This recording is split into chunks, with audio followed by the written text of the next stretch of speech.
Sa ibang ulat, suportado ni DENR Secretary Ramon Paje ang panukala ni MMDA Chairman Francis Tolentino na gumamit ng waste incinerator sa halip ng sanitary landfill. Ito ay upang maresolba ang problema sa basura nang hindi nagdudulot ng matinding polusyon. Si Ria Fernandez sa detalye. Suportado ni DENR Secretary Ramon Paje ang ideya ni MMDA Chairman Francis Tolentino na gumamit ang bansa ng waste incinerator.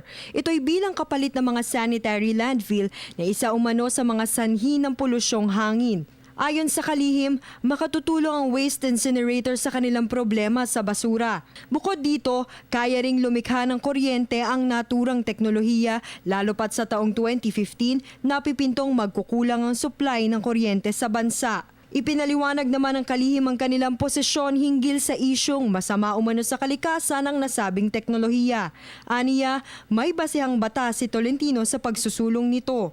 Nakasaad sa Clean Air Act na masama ang incinerator na nagbubuga ng mga nakalalasong hangin. Ngunit sa desisyon naman ng Korte Suprema noong August 20, 2010, ang definisyon ng incinerator sa Clean Air Act ay nangangahulugang may mga incinerator na nagbubuga ng hindi nakalalasong hangin.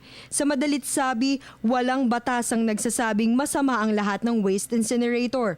Samantala, patuloy na ginagampanan ng DENR ang mandato nito upang pangalagaan at proteksyonan ang kalikasan at mga likas yaman ng bansa. Isa na nga rito ang pagsusulong nilang gawing mas malinis at environment-friendly ang ibinebentang gasolina ng mga kumpanya ng langis.